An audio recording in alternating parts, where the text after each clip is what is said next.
Hey, I'm SuperKate, your somatic life coach. Welcome to Connecting with SuperKate for women who have too many job titles, too many commitments, and are still determined to enjoy their lives anyway. Today, I am welcoming my first guest, and I am so excited. Everyone, welcome Cindi Stickle. Hey, thanks for having me. Oh, I'm so excited. How are you? I am good, and I'm excited to be here as well because I love the topic of your podcast, and it fits right in with what I do. So I can't wait. Yeah. And I feel like a lot of the people that I am speaking to absolutely need to hear what you have to say and are going to learn from you and hopefully like connect with you afterwards, because you have so much amazing information. So let me just give everybody a sense of who you are with your intro here. Cindi Stickle is a functional nutrition practitioner and certified menopause specialist for nearly 30 years in holistic health. And she helps women over 40 understand why eating well, exercising, and doing everything right still isn't working and what to actually do about it. She has a signature system called It's Not Just Hormones, where she helps women calm an overwhelmed body. Sound familiar? Support metabolism and finally work with the hormones instead of constantly fighting against them. And her approach is different because she has lived this herself. She's navigated gestational diabetes, Hashimoto's, and missed a lot of the perimenopause signs and spent months doing everything, by the book, like because that's what we're taught to do, right? And just not seeing results. But now she's helping women skip those years of confusion. Thank you so much. And all the trial and error she went through. So we all can feel energized, clear headed, and back in control of our bodies again. Oh, so feeling that a lot. Uh, I've definitely in that perimenopause phase of life, and man, I feel lucky that I'm doing it at this time in history, and that there's more information out there now for sure. But Yes, I would have really appreciated this about 20 years ago too. So me too. yeah, yeah. So Yes. like, how when did you start noticing that you were experiencing perimenopause, or was it somebody said something and you were like, oh, haha, that's I see. Well, I really didn't have a lot of strong symptoms and didn't know I was actually in perimenopause until a couple of years ago. I've been postmenopausal already, probably at that point 5 years, and realized, oh, that was a hot flash I was having because I live in Texas, and all of a sudden I would just kind of like start sweating. It wasn't one of those hot like red faces, and I'd have to fan myself where some women get. And I figured it's Texas, it's summer, I'm just sweating for no reason, right? And Right. that it was just recently that I realized, no, those were hot flashes. So I guess I was fortunate enough in a way to not have a lot of symptoms, but not fortunate where I didn't know what was happening or that it was happening, and I didn't start preparing for postmenopause. Right. Like start strength training or things like that I could have been doing. I was already eating healthy. I was had gone down that GMO rabbit hole, and so I was making things from scratch, making ketchup for my kids because they put ketchup on everything at that age, and they're like 5. And so there was one brand in the store at that time, and it had like so much sugar. So I would make a lot of stuff myself. And Wow. so I had the nutrition already, that foundation years ago, but I think that helped with my symptoms. But I wish I had known I was going through it at the time instead of Yeah.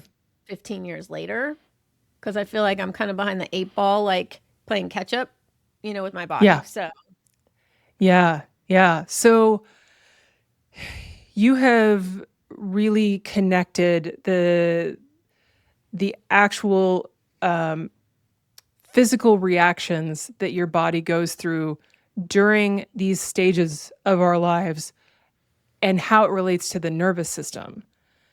So can you share some of that information with us? And Okay. yeah, we'll jam about that. Okay. Sounds like a plan. Yeah. Okay. So in starting in perimenopause, our hormones start fluctuating. So estrogen, which we don't realize is a really protective barrier until it's gone.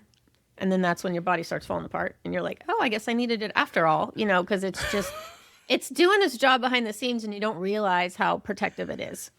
Yeah, I can say that now because mine's been gone forever. So, but yeah, so estrogen is a buffer basically, and it buffers the stress response. So it protects our body from not just our everyday stresses like spouse, job, kids, commute, things like that, but hidden stressors that women don't really know are stressing their body, like over exercising, under eating, and taking on everything like women usually do. You take care of other people first, right? So, Right. so estrogen's all over the place. Progesterone is also all over the place, and progesterone helps with like keep letting you sleep at night. So a lot of people have trouble sleeping. Women have trouble sleeping at night because the progesterone's up and down. So a lot of times, I mean, you can't control what's happening with your hormones. Every woman goes through this, unfortunately. So you can get on hormone therapy. I'm on bioidentical hormone to help, but I got on it after. A lot of women start it. If I had known in perimenopause, I probably would have started it sooner. But even my client who's in peri and on it too, and she's still like the real hormones in her are still controlling the show. And so sometimes like, Interesting. yeah, she'll wake up with totally soaked at night because that's when the cortisol spikes and estrogen is like dropping, and so then you have a hot flash at night. And so yeah, she's taking her hormones every day, but the real ones are still, until they're completely like leaving your body, controlling the show, unfortunately. But she has improved a Wow. lot. Like her symptoms are a lot less. She's like her fogginess has gone away. But so once you realize that it's all physiology and biology and it's not like your willpower and you're not doing anything wrong, I like you mentioned, I was working out. I started strength training a few years ago. I started counting macros, and there are some menopause ones you can do because you need a little more healthy fats if you're in perimenopause and menopause because it helps with the hormone fluctuation. And I still was not losing. It took me 10 months to lose 7 pounds. And I was like tracking every bite, working, strength training 3 to 4 days a week, walking on my treadmill. And that's when I finally realized that there was something more going on. And as I was doing the research, I realized that the nervous system, my body was in fight or flight because I was just probably working out too much.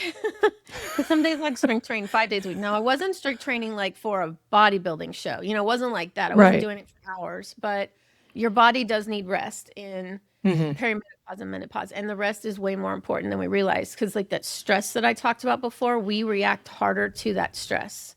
So little things that never used to bother you, and not just like openly bother you, like your spouse or something, but like under eating, that you could bounce back in your 20s and 30s and it was okay. But in over 40, your body reacts to it because your stress response is lower. You're more sensitive to stress. Your insulin resistance goes up. So cortisol takes over.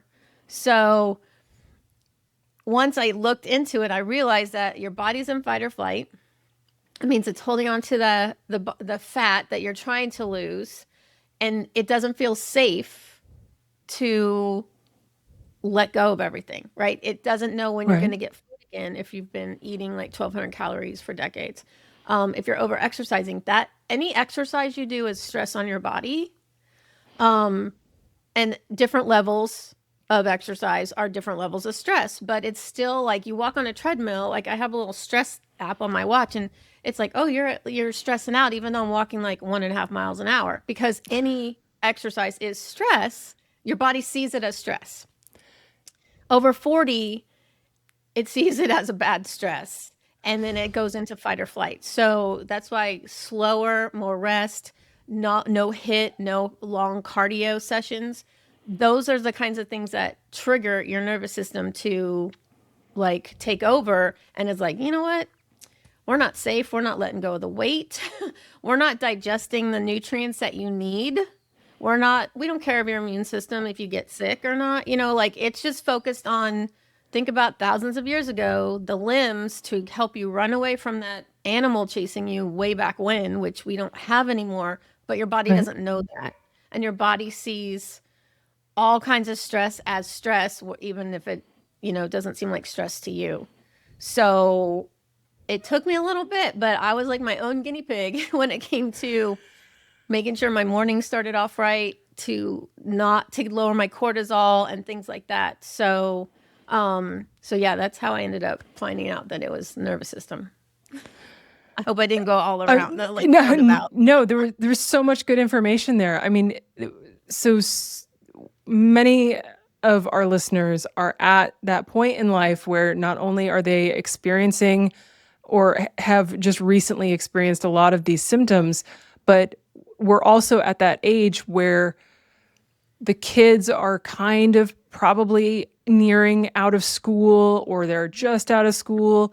And we've got parents who we're possibly taking care of. We may even be in that sort of place where we're taking care of both, on top of all of the other things that both society puts on us and that we have then built up for ourselves. And a lot of it's because we want to change things and we want to do amazing things in the world.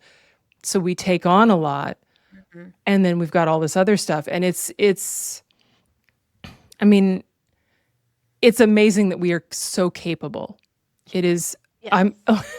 I'm constantly impressed by all of these incredible women in my life and in the world, and how can we support each other and our bodies, and how can others support this whole transition? Because it's not.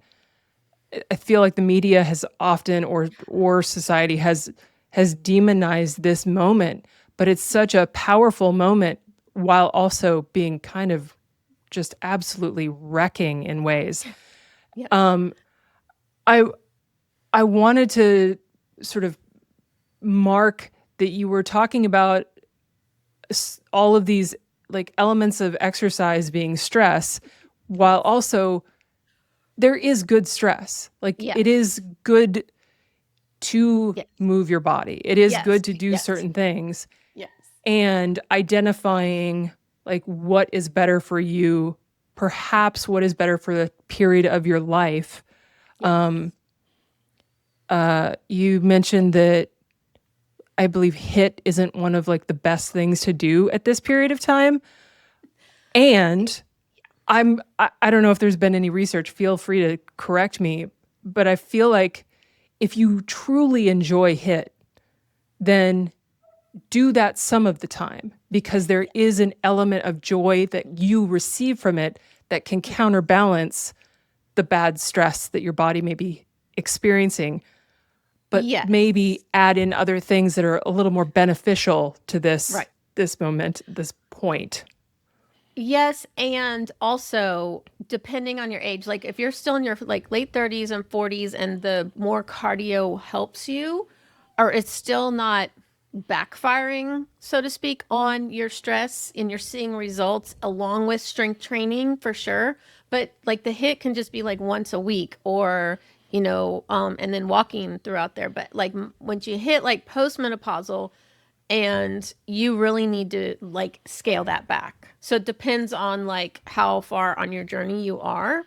But yes, if you enjoy it and do it, but if you're starting to see that results aren't happening, or like you're not, say if you're trying to lose weight and all of a sudden you're not losing weight, that maybe there is too much of that, that's causing your body to like fight back on you and say, no, this is a stress.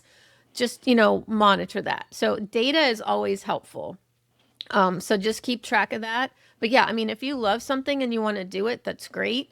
I know a lot of people, a lot of women, they want to start things later in life that they never did. And it's like, okay, well, that's probably not the best time because now it looks like a stress for you, you know? So I used to walk faster on the treadmill, but now I just take my time and walk 30 minutes and I walk slower. And it's just, I'm moving my body, and you want to move your body, and not all workouts. Cause if you, in my training for macros and things, there's NEAT activity, non-exercise activity thermogenesis. Ooh, And love that that. is, think about our workouts. What do we work out? 30 minutes out of a 24-hour period, right? Right. Our workouts are a small, small part of our entire day. Or even if you're up for 16 hours, that's still a small part of your day. It's the non-exercise activity that counts. It's the walking, getting your 8,000 steps in, or whatever works for you. I always at least hit 5. Sometimes I'll go more. But walking to the mailbox, parking away from the stores when you go shopping or whatever, it's all that extra movement, gardening. So you still need to move throughout the day, because if you do 30 minutes of working out and sitting for the next 15 hours, that's not really helping you, you know? Right. But yeah, you find something you like and do it, but just keep moving your body and slow.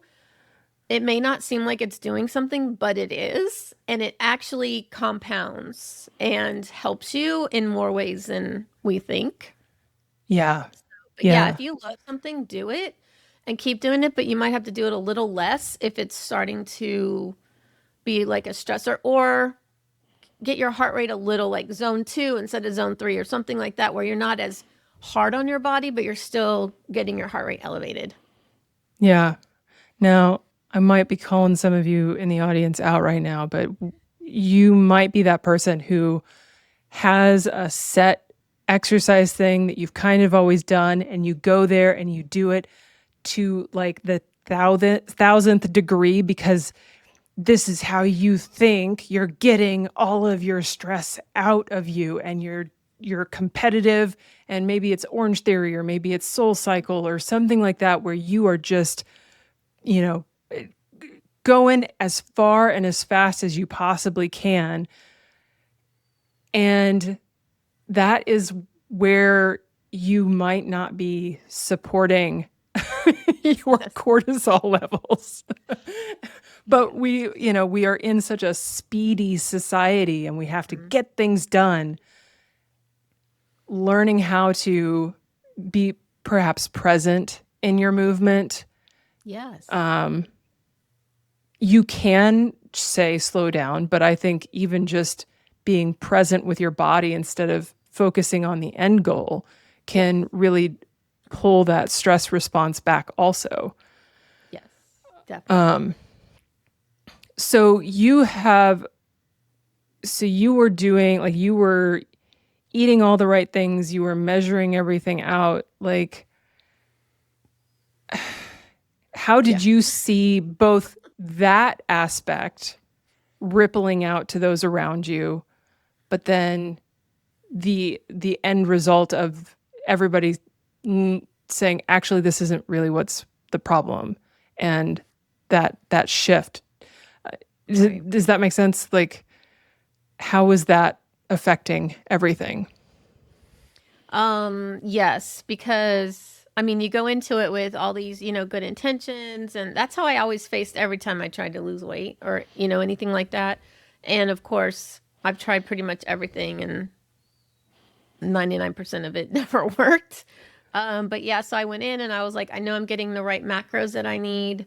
I know I'm getting the the fats that we need, like the healthy fats like avocado oil, the seeds, nuts, legumes, avocados, olive oil, things like that, which I can eat an avocado a day. So that was covered. And I was doing that and just making sure, and I was eating like, I was full, like it wasn't like a lot, it was more food than I thought it would be, once I Mm-hmm. measured it. I was like, wow, this is like, I get, like, look how much that I'm not depriving myself. Um, and working out, but just, I mean, I saw the scale going slow, very slow, like Yeah. 1 to 2 tenths sometimes a week. But I'm like, it was going in the right direction.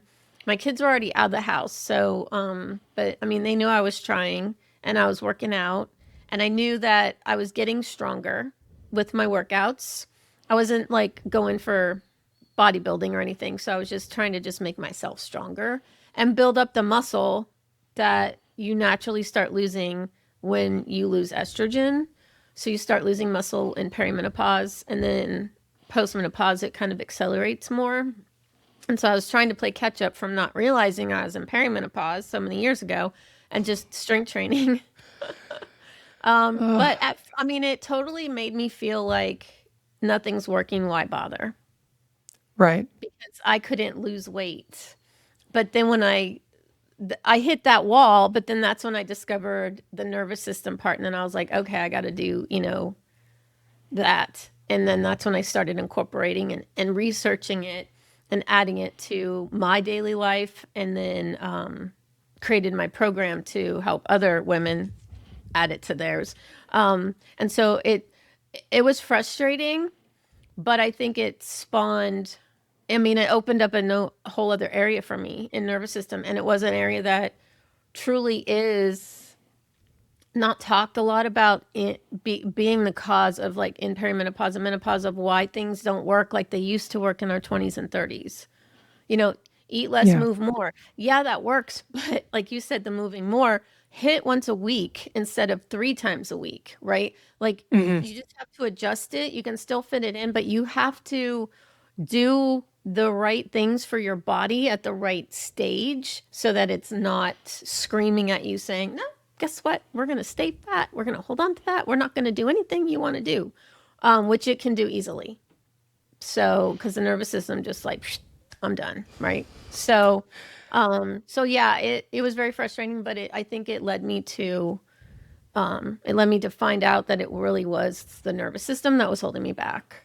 And then that just kind of opened up another avenue, and I just focused on that, because once I did more research and I realized, yeah, it's not talked a lot about, but it's definitely, nervous system can help in different areas of your life, because it's like the core of us. Like, it Yeah. controls our Yeah. body. So Yeah. it definitely, yeah. Yeah. I mean, when you start calming your nervous system, you sleep better. I mean, Yeah. hormones aside, you sleep better. Uh, and you have more creativity because your brain is actually using the functions it's meant to use instead of being completely consumed Yeah. with our fight or flight response. And I mean, I've personally felt more creative and way more focused the more I focus on what do I need to maintain a nervous system that is not specifically calm, but just like is regulated Yeah.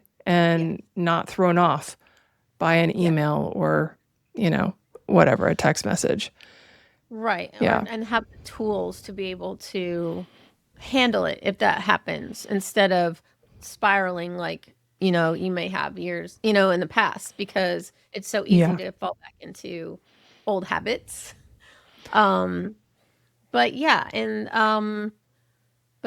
it definitely, and I don't think women realize that is why things aren't working. It's like, well, I'm doing everything I'm supposed to do. Society says this, but yet it's not working. So it's me, I'm failing, I'm broken. And it's like, no, it's not. It's just that all the advice is for before your hormones start, closing up shop and, leaving your body. It's all for the younger people because it works. You can bounce back. Yeah. When you're in your 20s, you could like skip a night of sleep, and yeah, you were tired, but that's okay. A couple days later, you were fine. Right. And Now that's it's the, like, you know, yeah. And that doesn't even like touch on the systemic aspect of young people are a priority to certain systems because yeah, they have the most output historically, especially for women, that like age of just past motherhood, you are, at least I grew up with, like, you're not relevant anymore. mhm, you don't have anything to give to society because you don't have the ability to have babies. Yes. Yeah, And that which is, is just yes, very so damaging. fascinating. Yeah. And then on top of that, you've got the fact that women's health wasn't really like researched, especially this aspect of it, until then. I No. mean, women's health wasn't factored until like the 90s, Yeah. honestly. Like, Yes. Yeah. And that's, well, yeah. And that kind of ties to what you were saying before, where, very patriarchal society, 50s and 60s and 70s. And, women couldn't have a credit card in their own name until the 70s and things like that. So women were not a priority. And, yeah. And then just the doctors just being dismissive for one, telling you that, oh, yeah. it's just aging, it's just menopause. One thing I did learn on my summit last year Ooh. was I had a nurse practitioner on there who deals with hormones a lot, and she was saying how, because you're talking about like OBGYNs, and she's like, they are surgeons because of C-sections. That's because they deliver babies and they need to have that expertise for when they have to operate. Mm. That's why they know nothing about menopause. They don't get training on that. They only worry about the childbearing years. And Yeah. so when you go to unless you find one that has had training, you're not going to find one that is like well versed in menopause and things like that. Yeah. Unfortunately. And that's why more women have to become advocates for themselves. And I did years ago for my thyroid. And, it's just like, it's sad that we have to do that, as women. But yeah, even like 15 years ago when I was in perimenopause and didn't know it, no one talked about it. And I Right. wish more people had. So just in the last 15 years or so, I mean, I have a menopause certification. Like that didn't exist then, So, yeah, just being able to talk about it more, and also almost like that trauma that people have had to live with, that like as women they're not good enough, or Hmm. you didn't have kids, so what good are you, kind of thing. It's like, yeah, like Right. that old thinking, um and that doesn't help with what we're going through, Yeah. you know. And and I think women have probably experienced it a bit more. But just in general, people don't like being told that they're making something up when Yes. they're clearly like experiencing something, when they need to be heard. And so to go to somebody who you need help from and they don't believe you, it's really, I mean, I felt very lucky that I haven't had many of those circumstances, but at least with my OBGYN, I have said I've got these symptoms. Hmm. And he's like, yeah, you wouldn't be experiencing that right now. I'm like, Well, for excuse one, it's a me. he, so Exactly. So I'm in the process of changing my Yes. OBGYN. Yes. And also even just generally considered getting a menopause certification just because I wanted to know what was going on with my Hello. body. Hmm. Yes. Yeah. Yeah. Hmm. Because Yeah. we just don't, oh, we don't know. We don't know. No, And and I so, think that's why I started, because I had already had, don't get me started, 4, 3 health and a life coach certification, 4 nutrition plus my functional nutrition certification. So I got the menopause one only because I wanted to know what was going on in my body, and yeah. didn't even think I would be going down that path of like coaching on menopause. It's like, but I'm living it. I was my own guinea pig. So, but yeah, just being dismissed, and um yeah, they're still, I think women are disproportionately, they suffer more of that, being dismissed, Yeah. especially if they have male doctors. And Um, even more so women of color. Like, oh my gosh, yes, and it's even yeah. worse with that, especially. Yeah. So yeah, so it's really um the fact that we're talking about it, and the functional medicine side of things. My sister-in-law is a functional medicine doctor. and just getting that side of it more popular and more out there, and getting, more doctors like that, where they're not the Western medicine, they're the root cause doctors, to look at stuff. Yeah. And that is that's why I got the functional nutrition training, because then I could look at the root cause more, and I can actually order labs through, I think, like Ruba Health or something, like for some people through a doctor. Because like my thyroid doctor, well, my general doctor would run my thyroid labs. There's 9 tests she can run. She'd run 2 or 3. Because why not 9? Because that's what the insurance would like dictate. So I would go run my own. Oh, I'd be like, no, I need to see all of them. And then I just run my own, and then just send it to the doctor. I'm like, here's my labs. Like, yeah. seriously. So, but yeah, so I mean, it's like just advocating for ourselves, standing up and telling. And when someone says, no, that's not what you're feeling, the gaslighting, I know I did a podcast episode on this with menopause. The gaslighting is, that needs to stop, in a polite way Yeah. of saying it. But yeah, and it's just, I'm glad that more people are talking about it. And I know there's a lot of information out there, misinformation. Like if you see a 20 something talking about menopause, run. Like, seriously, I'm sorry.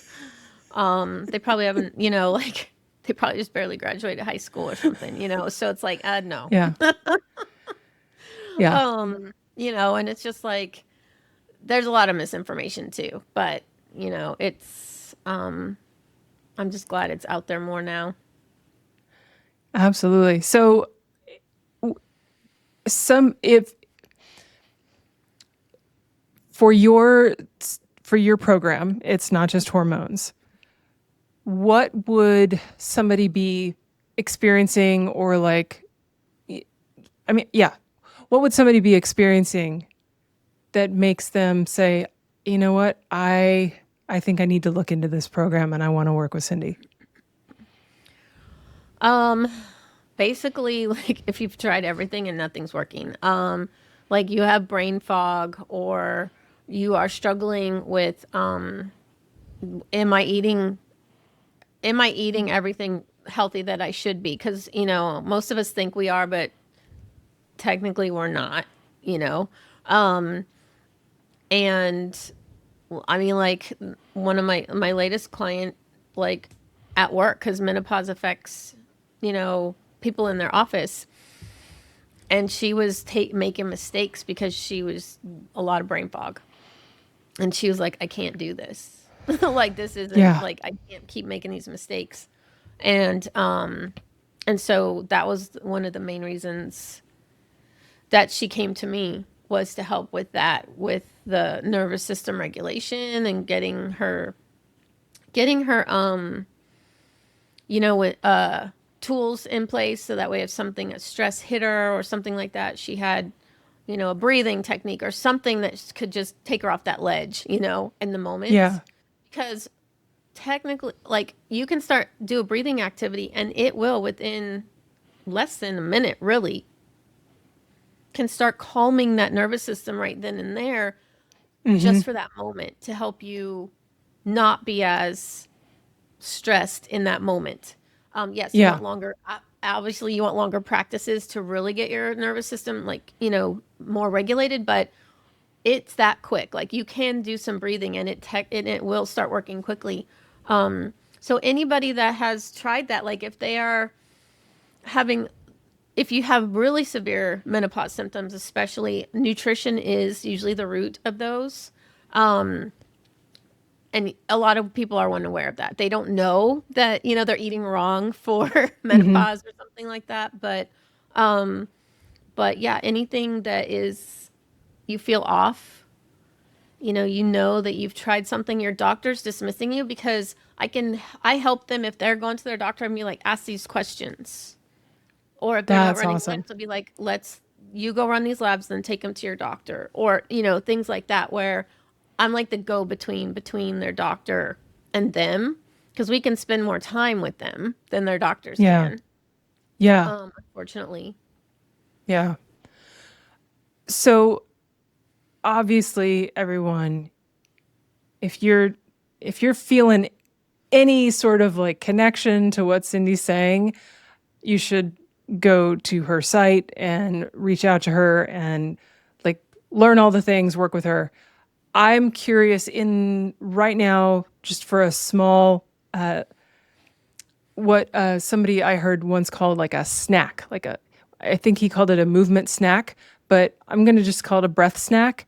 In those moments when we are like really hitting that just overwhelm and we need to ground ourselves, how do you enjoy breathing in that moment? Do you have a specific timing or way that you breathe to calm yourself down? First, just deep breathe, because so many times, how often do we catch ourselves and we're shallow breathing and we don't realize it, Yeah. and then like our shoulders are like up and our jaw is like, and it's like just start breathing deep. I mean, Yeah. there's the box breath, or you can do like an in 4, hold for like 6, and then your exhale longer than the inhale to help your nervous system really start to calm down. So like exhale for 7, if you can. And even just for a couple minutes. And I tell this to people, like even my clients, I'm like, if you're driving, and driving can get very stressful in traffic. And if you're at a stoplight, you can do a breath work right there at the stoplight while you're stopped, obviously. And then, you've just done something to help with your nervous system while you're in the middle of a nerve-wracking situation. But yeah, you can do it simple like that. Or just stop with whatever you're doing and just, take a few simple deep breaths, really. Just to start, you want to focus. Once you start focusing on that, your mind, you're not focusing on something else, and you're focusing on the calm. And like you were saying before, be intentional about it. And that is a great way to start. Like people at work, it's just get away from your desk, walk away, go to the restroom, just something to break that focus or get your mind off of what you were thinking about just for a couple minutes. Yeah. Just to help, ground yourself. Because I'm not the woo nervous system person, because there's so many variations of, like nervous system. Yeah. And so I tell that to my clients. I'm like, no, it's like 2 seconds. Just breathe in, breathe out. You Yeah. can take it longer, a couple minutes. It's like you don't have to sit for an hour Indian style and try and like, cross-legged and like, breathe, be a yogi or anything like that. It doesn't require that. If that's what you want to do, great. But to get started, it's just little baby steps. You don't have to, and then just be consistent and like keep them in your back pocket. And then that way, that you can, reach for it when you need it. So yeah, simple, small, doable, on the go, Yeah. Awesome. Yeah. One of the things I unconsciously started doing back when I was getting more piercings than I have right now. I miss them, but that's besides the point. To ground myself, to take away the stress that my body was about to experience in those moments, yes, I focused all of my breath on my fingertips and on my toe tips. Like every inhale would go out to, one set of them, and the exhale would also go out to them. And I've found that also has helped me in traffic, because I'm not creating any kind of extensive longer exhale that might then distract me from what's happening, but more just that the breath has a focus. It's going to my fingertips, it's going to my toe tips, and that alone can really like set you back down. So yeah, it doesn't have to be a big crazy thing. It can be if you really want it to. Oh But gosh, yes, yeah, definitely. But but it's breaking up that focus of yeah. what you're focusing on, or your nervous system is causing your mind to, stress about, and it just breaks that up. And people think breathing, it's like, yeah, we breathe every day, but they're short breaths. They're not the long breaths that we really need that like relax us. And even if it's just for a moment. Yeah. Oh, I'm gonna one have of to these try that days. fingertip one now. It's one of my favorites. Yeah. And the other favorite of mine that I don't do as much, but we're actually supposed to have a certain amount of expansion in our rib cage when we take an inhale. And the bigger the expansion of our rib cage, the healthier our spine can be. So this was a little tactic that I learned actually originally from a Qigong master, but then it was reiterated in part of my Pilates training, I think. But so everybody, I'm putting my hands on my ribs. If you're watching the video, you can see my thumbs are tucked towards the back and the other four fingers are around the front. So it's almost like I'm creating I hope you could hear that on the microphone. I'm almost creating like my own set of ribs with my fingers. So I exhale and I feel those ribs contracting. And then on the inhale, I push into my hands and I feel that rib expanding out to the sides. And that expansion out to the sides is what really gives us more power in those lungs and in those muscles all around the rib cage.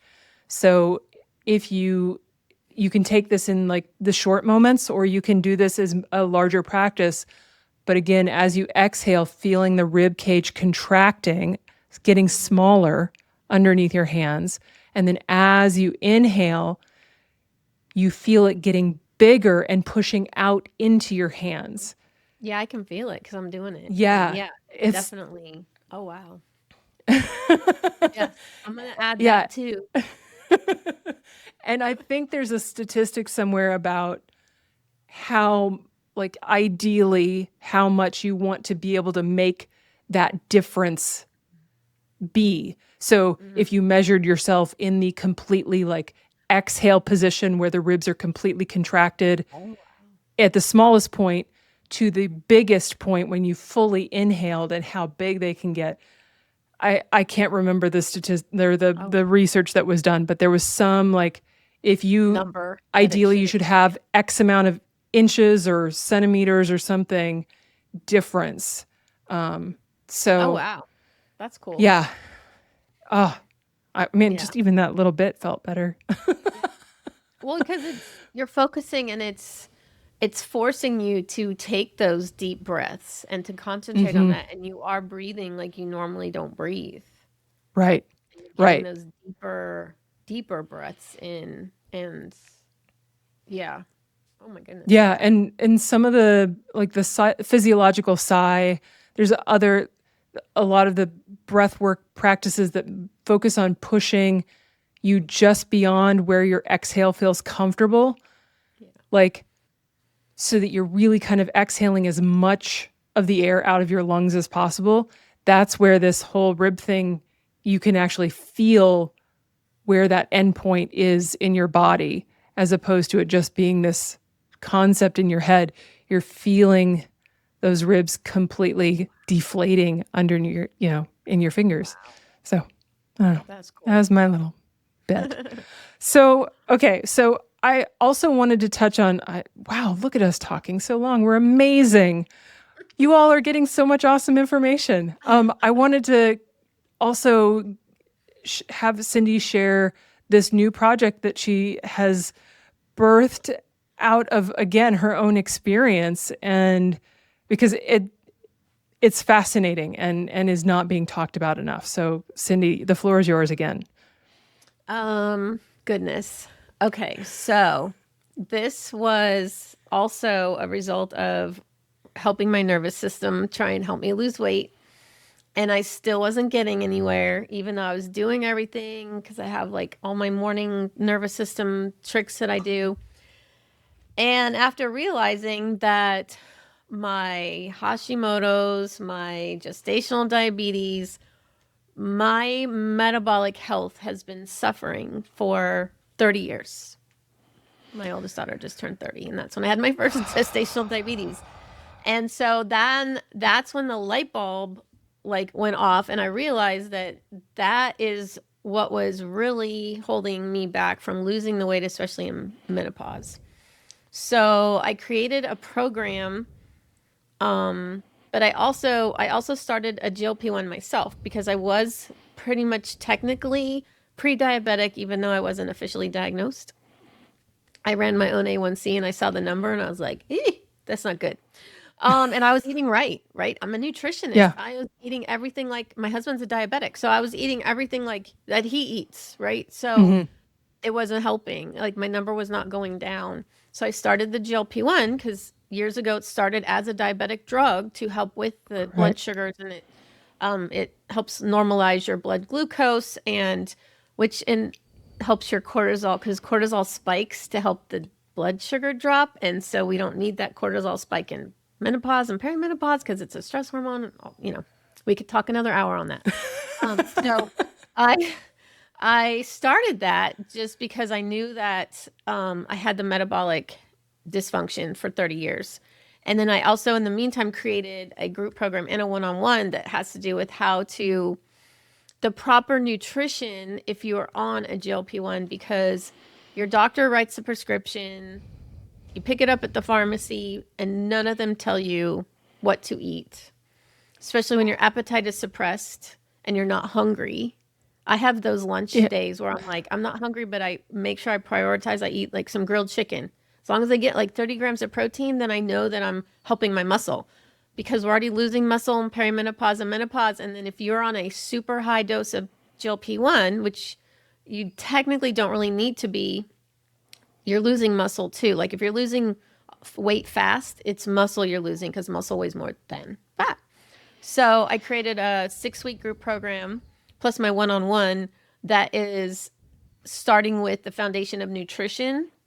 And then we incorporate Awesome. nervous system on top, like especially with perimenopause and menopause symptoms and how to eat for GLP-1 and menopause. So Awesome. yes, I have, yes, so that is my latest endeavor. But it's still, nervous system is still the root for women over 40 because it gets affected by so many things that we do that we don't realize that we're doing. So, yeah. Yeah. Yeah. I I didn't know GLP-1s existed until they became a weight loss drug. I'm Yes. lucky enough to have not known about them. I'm grateful they exist for the original purposes that they exist for and that they are helping people. And it seems as though so many people, because our society has demonized any form of like weight beyond the weight of our bones. Even then, our bones may be too heavy for some people, but like Well, whatever. yeah, So, it's true. Yes. Some people are so bigger boned than, have, yes, they're heavier in yeah, bone. So, yeah. yeah, and so everybody starts jumping on these GLP-1s, Hmm. and there has been so much amazing research, obviously, because they've been helping a lot of people for a while now. But the amount of people that have been jumping on them without support nutritionally, without support movement wise, Yes. and the repercussions of that, Hmm. I don't think enough people. I'm not trying to fearmonger here. This is not the point. Is we're trying to advocate for ourselves Yeah. so that we maintain our health and we have incredible, sustainable lives instead of becoming reliant on something else, right? Hmm. Yes. So yeah, Yeah. I appreciate that you're like one that you're reminding people GLP-1s are not just for weight loss, Right. but Yeah. They started as a diabetic drug yeah, years ago. And nobody even knew that until everyone wanted them for weight loss. And then the shortage happened. And it was like all the poor diabetics couldn't get their medication because it yeah, does help lower A1C and control the glucose that way. Um, but it does, it helps like with the inflammation and, other parts of, because so many people eat, like you said, the nutrition, people eat foods that cause inflammation And so then your body can't heal. And so, yeah, so getting that right nutritional support is so important. And yeah, like I used to be able to lose weight quickly, like in my 30s and 40s, quicker. Mhm. But now, and then when my A1C kept creeping up, and I was like, oh my God, I don't want to get on diabetes medicine when I don't have to. And our bodies create GLP-1s in our own bodies. We have short proteins in us. It's just that as we age or we have the metabolic dysfunction, it's not working properly. So, like, I'm on a Yeah. thyroid medicine for my thyroid. So, I'm now taking this to help with my production of GLP-1 that was, hampered by pre-diabetes, basically. Um, and yeah, and then I did have a lot of weight to lose too, because with menopause, it just kept creeping on. So, like I'm down 21 pounds. I still have about 15 or 20 to go, but, and it's slow, 20 in like Mhm. 19 weeks. So you want to go slow. But yeah, that muscle, like you don't want to lose muscle.